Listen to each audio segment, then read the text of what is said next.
পাবনার ঈশ্বরদীতে গরিব, দুস্থ ও অসহায় প্রায় ৩২০টি পরিবারের মাঝে ঈদ সামগ্রী বিতরণ করা হয়েছে।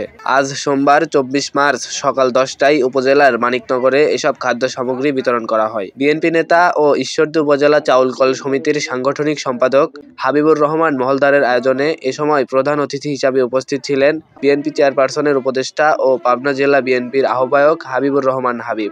অনুষ্ঠানে আরও উপস্থিত ছিলেন ঈশ্বরদী উপজেলা কৃষক দলের সাধারণ সম্পাদক মইনুল হোসেন সর্দার, শাহাপুর ইউনিয়ন বিএনপির সাধারণ সম্পাদক রমজান আলী, সাজেদুল মেম্বার, বিএনপি নেতা জাহিদুল ইসলাম, পলান ফকির, হাসান আলী বিশ্বাস, হাফিজুর রহমান মুকুল, মাহবুবুল মেম্বার, হাসিব ও ইমন সহ আরও অনেকেই। এ সময় সুবিধাবঞ্চিত পরিবারের মাঝে চাল, ডাল, তেল, সেমাই সহ নিত্য প্রয়োজনীয় খাদ্য সামগ্রী বিতরণ করা হয়। আয়োজক হাবিবুর রহমান মহলদার বলেন, অসহায় মানুষের মুখে হাসি ফোটাতে পারাই আমাদের মূল উদ্দেশ্য।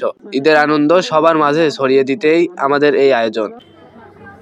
সর্বপ্রথম আমি মহান আল্লাহ তাআলার কাছে শুকরিয়া আদায় করছি যে আল্লাহ আমাদের এই রমজানের শেষ ভাগে আমাদের এখানে উপস্থিত হতে পেরেছি।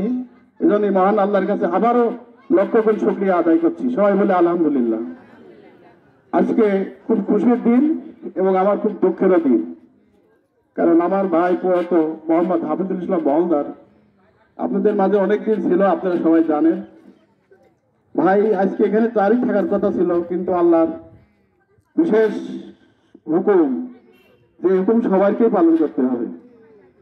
যাক, আল্লাহর ডাকে তিনি সারা দিয়ে চলে গেছেন, তার জন্য আপনারা বিশেষ করে দোয়া করবেন।